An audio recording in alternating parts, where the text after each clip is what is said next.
Good evening and welcome, gentlemen. We will do the same way we did before. We'll start alphabetically and alternate the questions. What's the color?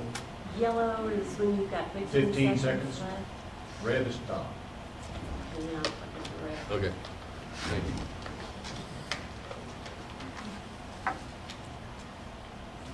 I can yell at you. Mr. Baumgartner, do you have a strategy to return our government They're to... gonna do their introductions first. I'm sorry? They're gonna do their 1 minute. I'm sorry. introduction I'm sorry. Told you it's been a long day. 1 minute, do your introduction, followed by Commissioner Price. Thank you all for coming. Yeah, it has been a long day. I was at it early voting, 8 o'clock this morning. And do I need to speak up? I see sitting there. My wife couldn't be here tonight. My family, my father-in-law's in the hospital. My family's been in Gaston County since the 1800s. And I'm honored and thrilled to be your representative in the North Carolina House. Been in business in Gaston County all my life. Raised a family here. Paid a lot of taxes here and employed a few people, and looking forward to the election and the next session.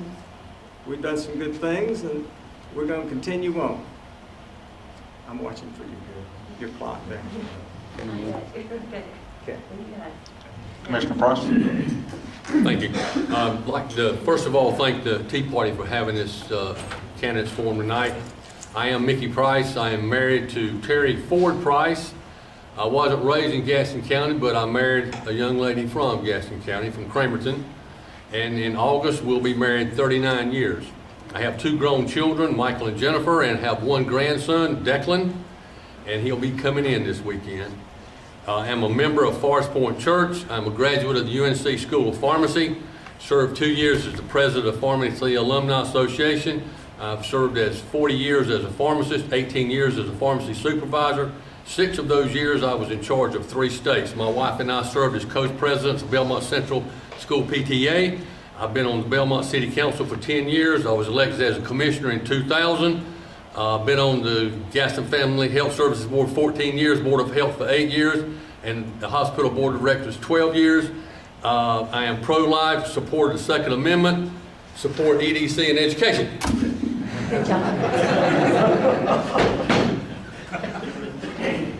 Mickey could get that job talking fast on the radio commercial. He got it all in there just in time.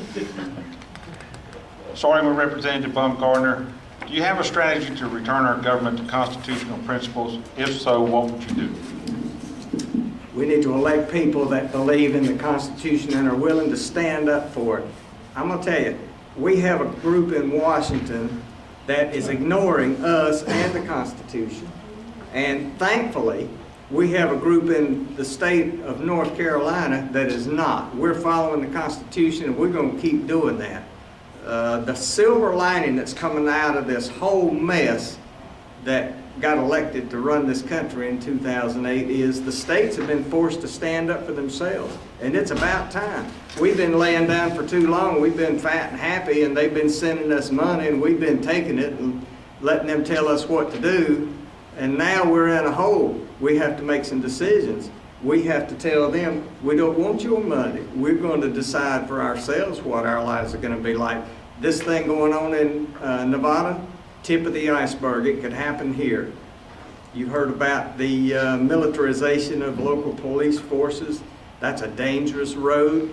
You know, we have in the Constitution that you can't bring the military. Of course, we broke this rule in Louisiana, but the military is not supposed to come on American soil against American citizens. And we broke that rule, George Bush did, but during the Hurricane Katrina fiasco. But now, instead of doing that, what we're doing is we're making these local police forces into paramilitary units. And they're getting surplus military gear, and it's a dangerous road, and it needs to stop. I could go on, but I'll stop right there. Commissioner Price. Thank you. I'm in full support of the Constitution. I believe it's the foundation of this nation, and I would not support any legislation that was not in line with the Constitution.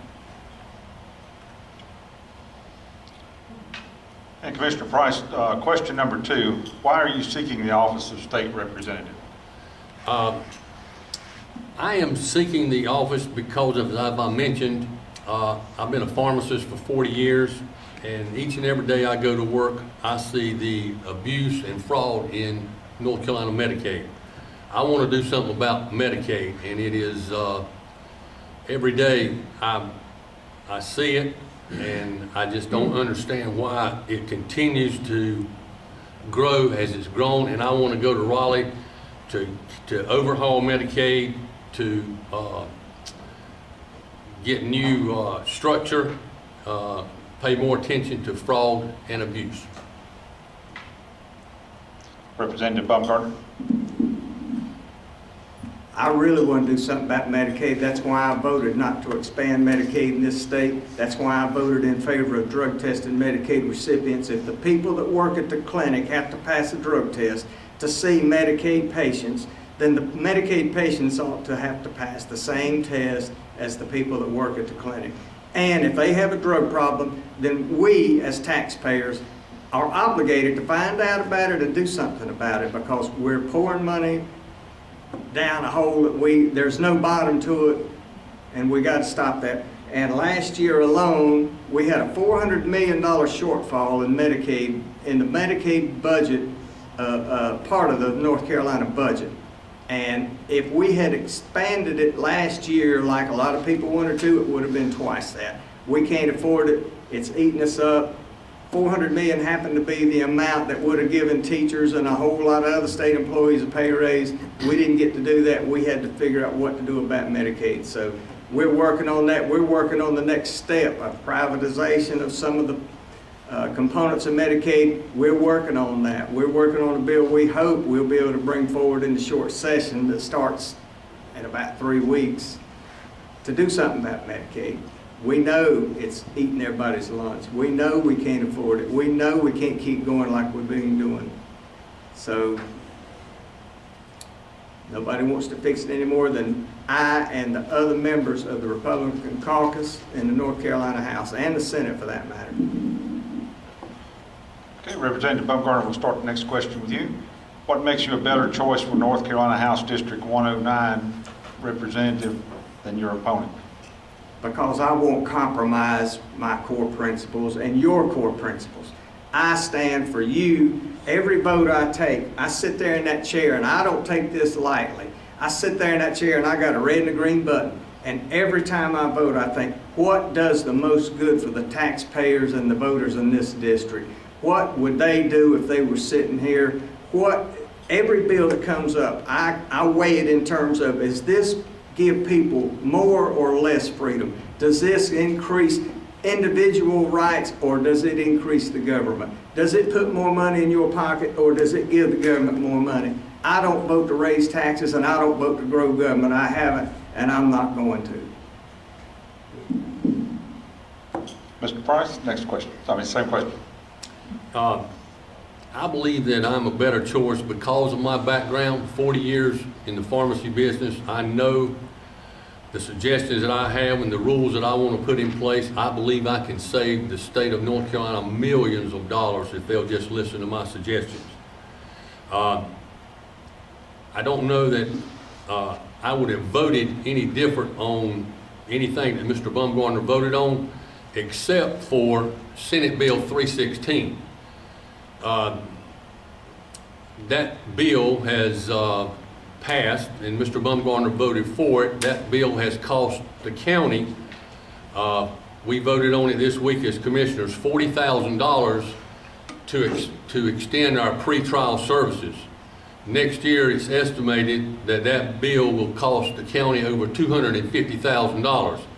And what that does is, if somebody is picked up for failure to appear on a charge, they just didn't show up for court, when they are picked up again, the judge and the magistrate are now required to put that person under at least $1,000 bond.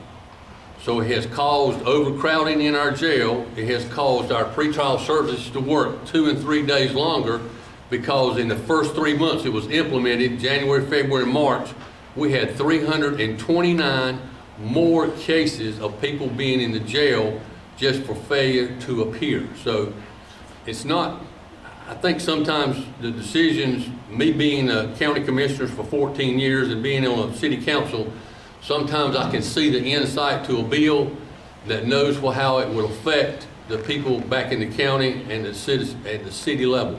Thank you. Mr. Price, much of the funding of our roads has been either diverted or misspent on projects other than roads. What will you do to stop the state of North Carolina from implementing toll roads with or without public-private partnerships? I would do everything I could that I was able to do as a legislator to stop the toll road implementation. I think the Highway Trust Fund has been raided long enough. Money has been taken out for other things besides highways. We have one of the highest gas tax in the nation, and we should have better road implementations, but sometimes it has been reported that the roads being built elsewhere because of some favoritism showed to some elected official in Raleigh.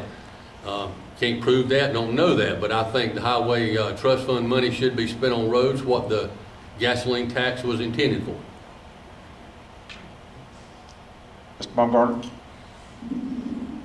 Repeat the question, please. Much of the funding for our roads has been either diverted or misspent on projects other than roads. What will you do to stop the state of North Carolina from implementing toll roads with or without public-private partnerships? I vote against toll roads every chance I get, unlike my opponent here who supported Garden Parkway. And I'm gonna tell you, the MPO, that's the Metropolitan Planning Organization, has held up getting road money in Gaston County for years because they've been holding out for the Garden Parkway. We should have put I-85 widening on the MPO's Transportation Improvement Program list in 2008. If we had, we'd be about through with it now. But instead, we haven't done that. Yeah, there's favoritism. Yeah, there's all kinds of problems. I want roads to be better built. I want roads money to be spent on roads like it's supposed to be. The gas tax we pay is high, everybody knows it. And we've been diverting money from the Highway Trust Fund to the general fund. That started a long time ago. We're stopping that. I've been fighting it tooth and nail. They know I don't vote for toll roads. We got a problem going on up here on I-77 right now. These P3s, they call them, public-private partnerships, is an invitation for waste, fraud, and abuse. These companies come in and they oversell you on how much they're going to bring in revenue. They underestimate how much it's going to cost to build a road, and it doesn't work out. So here the taxpayers are on the hook, and they've had problems with this same company they were about to award this contract to up here in Huntersville, Mooresville, Mecklenburg County.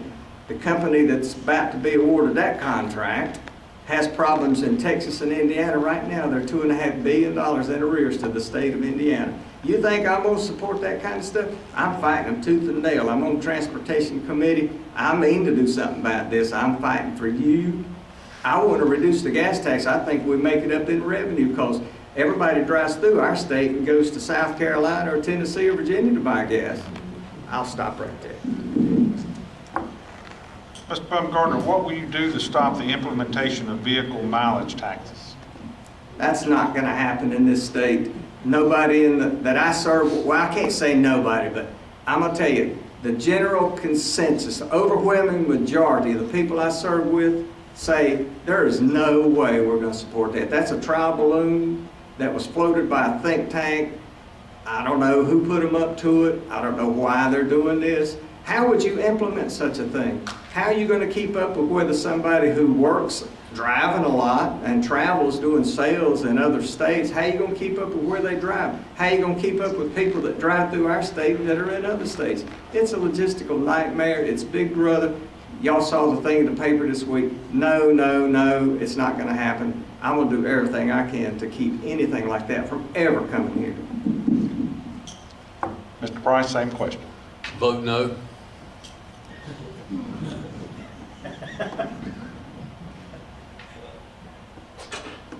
Is that the end of your response? He said it all. Okay, Vote we no. we will move right along. Mr. Price, starting with you.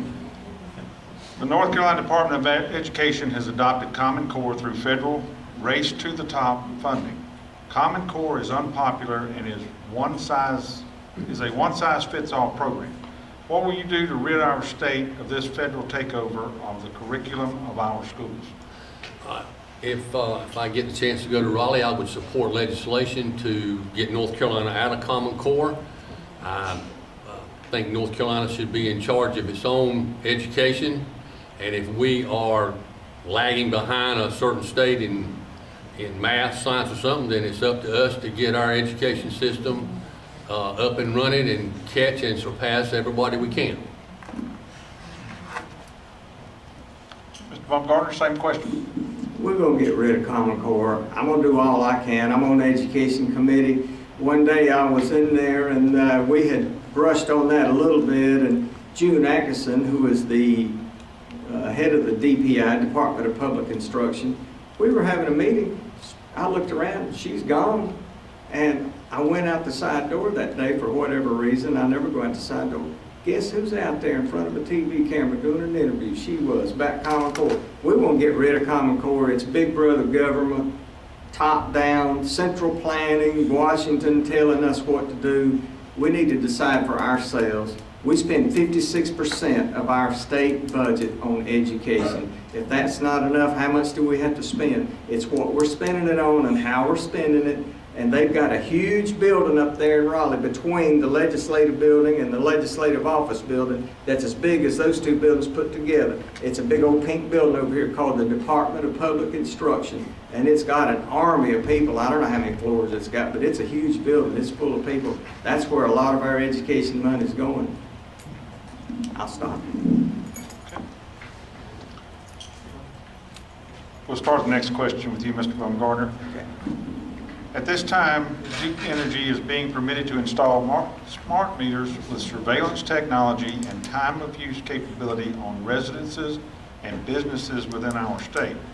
What will you do in the legislature to stop this continuing installation, or at least allow citizens to opt out of smart meters? They already know where I am on that. They know I want people to be able to say, we don't want that, and they'll have to check your meter like they've been doing. I don't want them to be able to tell you, you have to have that. I don't want Gaston County to be able to tell you, you have to have it. I don't want the city of Gastonia or any other town or city in this state to mandate that because they cut a deal with Duke Power or somebody else to get a rate cut on power so they can make a few more dollars. This is something else that they're going to monitor you, and they're going to know, somebody somewhere sitting behind some computer screen is going to know, hey, this guy over here is using a lot of power. Wonder what he's doing. Let's send somebody over there and find out. We don't need to go there. It's an infringement on our rights. Mr. Price? I would support any legislation that made it mandatory that a citizen have to enroll in it or be able to opt out. Give the citizen the choice they want to do. Okay, Mr. Price, we'll start with you on the next question. 35% of the operating budget of the state of North Carolina consists of federal money that comes with strings. What will you do to free North Carolina from this type of financial control by the federal government? If given the chance, I will save the state of North Carolina millions of dollars in Medicaid fraud, and I would use this money to cut the federal strings that they dangle in front of us. I believe that the federal government always has a carrot to dangle, and there's always something that comes along with it that they want to be in control of. So I look forward to getting out of any kind of dangling of the carrot from the federal government. Thank you. Mr. Baumgartner? Repeat that, please. 35% of the operating budget of the state of North Carolina consists of federal money that comes with strings. What will you do to free North Carolina from this type of financial control by the federal government? If you take their money, you take their control. What we need to do is quit taking their money. Now, that's going to cause us to make some tough choices. They're cutting back on how much money we're getting already, and the reason is they've spent it all. You know, they've dug a hole that's so deep now, my 2.5-year-old granddaughter's going to have a hard time digging out of it. I don't know if she'll get at it. I don't know what's going to happen in the future. That's why I'm doing what I'm doing. I'm doing what I'm doing because my kids asked me to, and I thought, what kind of world are they going to live in when they're my age if I don't get out here and do something about this? If somebody doesn't stand up. So that's how I got here, and the only way you could keep from taking their control is quit taking their money. That means we're going to have to decide whether we really want this, that, or the other project. And they're already cutting back on how much money they give us for road building and that kind of thing, infrastructure. And so it's going to come down to where they're going to, you know, what they're doing now, what they're really spending a lot of money on are social programs. They're social engineering us to death, and they want to keep doing that. That's how they're controlling our lives. That's what their healthcare program is all about. It's, if you know, they can decide what you eat and how much you eat, if you're overweight or underweight, or, you know, that's the key to the highway. If they control what doctor you see when, they control everything in your life. And I want them out of my life. Y'all do too. Mr. Price? I'm sorry, Mr. Bumgarner. Will you protect the state of North Carolina citizens from state gun registration laws? Boy, last year we voted on a great bill to make it easier for concealed carry holders to carry in restaurants and certain places where they've been prohibited before. Along with, you know, they couldn't carry in an establishment that sold alcohol. Now they can if they're not consuming alcohol. That's an important distinction. And boy, they had a meltdown over this, and I was happy to vote for that. I'm a concealed carry holder. I support the Second Amendment. I grew up in the country. I learned how to shoot at an early age. I taught my children at an early age the power of a weapon, a tool. A gun is a tool, and it has an incredible amount of power. And I took them out when they were very young, and I said, I held it in my hand with them, and I said, this is what kind of power this thing has. And if you see one laying around somebody else's house, don't you pick it up. Mr. Price? Repeat the question. Will you protect the state of North Carolina citizens from state gun registration laws? Absolutely. Another short and sweet answer. Okay, Mr. Price, 2 more questions, gentlemen. There's a system in North Carolina called councils of governments, which is unelected but receives millions of taxpayer dollars.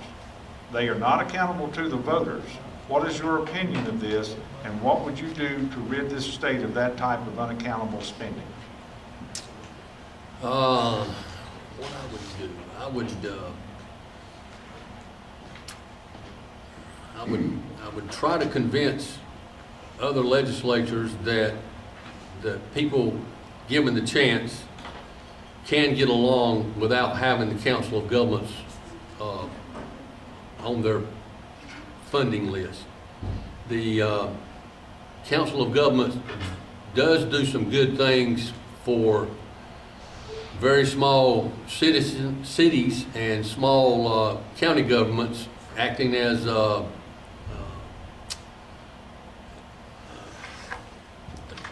I can't think of the word I want to use, at a structure of events when they're trying to do their budgets and their funding mechanisms. I don't think it would be good or is good for large municipalities to be in the Council of Governments because they have enough staff, enough employees to have the functions that they are requiring to be carried out by the Council of Governments. So I would just try to convince other legislatures that it's not that important to fund, that it can get along without government funding. Thank you. Thank you, Mr. Price. Mr. Bumgarner, same question. Repeat that, please. There is a system in North Carolina called councils of governments, which is unelected, but receives millions of taxpayer dollars. They are not accountable to the voters, what is your opinion of this, and what would you do to rid the state of that type of unaccountable spending? You talking about the Central Atlanta Council of Government, people like that? Yes, sir. I've been voting to cut them off, y'all. I mean, I don't think we need a whole nother layer of bureaucracy deciding how we build towns and where we expand and where we don't. You know, the only place left in the whole world that has top-down central planning by a small group of people are in counties and small towns all over America. And this is just another layer of it. Nobody, I want to get rid of them, and I promise you a whole bunch of my friends in the General Assembly do too. Last question, gentlemen. We'll start with Mr. Bumgarner. Our state departments are full of Agenda 21 policies. The Republican Party platform rejects all Agenda 21 policies. Since you are both Republicans, have you looked into that, and what will you do to rid our state of these policies that originated in the UN? An example is the North Carolina Building Code that was written by the International Code Council in the UN. Other examples are sustainability programs in Diener and other state departments. Through? I think so. Yeah. Listen, I had the happy experience of showing them last year where the property line was on some of this stuff. Diener, I mean, they got a good guy in charge now. They still are trying to get through some of the problems they had. I voted on building code standards, and I voted against some of the leadership in the House that wanted to keep things where they were. And I'm like, no, we changed them to,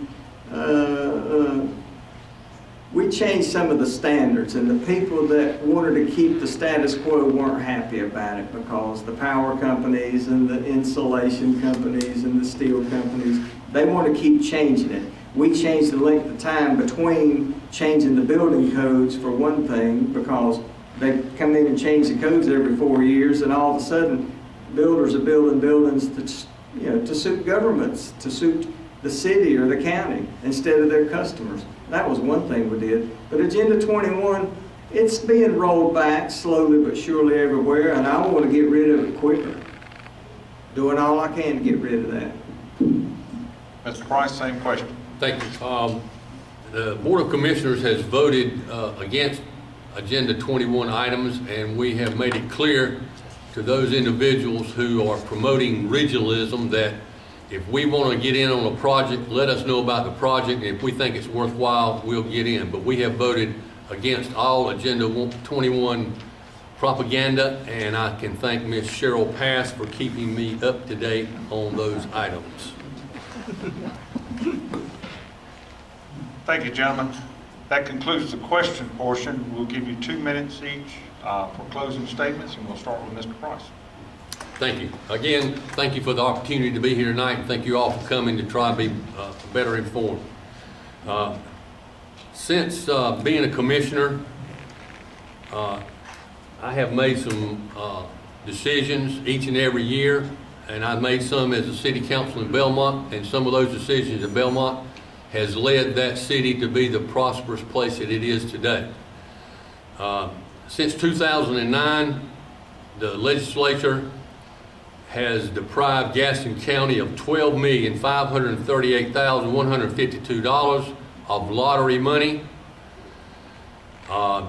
This past year, 40% as the lottery was passed, 40% was to go to counties. We should be receiving $4,124,000. This year we'll get $2,140,000. So it's about a $2 million drop. So those kinds of things have caused the county to be stingy on its budget. I've made some tough decisions, and we have, since 2001, we've recruited 2,225 jobs, which has resulted in $487,557,949 of investment in the county. I have supported education by continuing keeping levels of funding, and also in years we have increased the funding to our local Gaston County school system. Our board and I supported voter ID We supported the marriage amendment, and we voted in favor of keeping information secret on concealed weapon permits. I know as an elected official, my decisions, I've not made everybody happy on every decisions, and I've not made everybody sad, but at the time I made them, I thought it was the right thing for Gaston County, and I would appreciate your support on May the 6th. Thank you. Thank you, Mr. Price. Mr. Baumgartner? Thank you all for coming and for listening and for being involved. You're the ones that are making the difference, because everybody doesn't vote, everybody doesn't show up, everybody doesn't do what they should do. But thank you all for being here. And yes, I love it when I go to people's houses and they say, I hand them my card, tell them who I am and why I'm there, and they say, well, we'll check you out we'll check out your voting record. Good, that's what I want you to do. Because I love it when people look at my record. I'm proud of my record. I wrote down a couple of things here. I voted for regulatory reform, and I'm happy I did. It was long overdue. You know, we had boards, regulatory boards that were created in 1947 that haven't met but once, and they're still boards. They're still, listed and have members, and they've met once since 1947. We cleaned up a lot of that mess last year. And tax reform was a huge deal. They've been trying to get tax reform done in this state for 50 years. Finally, we did it. It's a step in the right direction. It's not something we did that's a one-time thing and it's over. Our goal is nothing less than to eliminate the personal income tax in this state and the corporate tax too, we hope. We're headed that way. That's where we want to go. The 3 states are Florida, Texas, and Tennessee. They keep using for a pattern. That's where we want to go. If America's going to become an economic desert wasteland, our job is to make this the oasis. And another thing, Gaston County could bring in a lot more business. I'm going to tell you, there are 100 counties in the state of North Carolina. Guess where we rank in property tax? Number 3. That needs to change. Thank you for your time. Appreciate you all being here.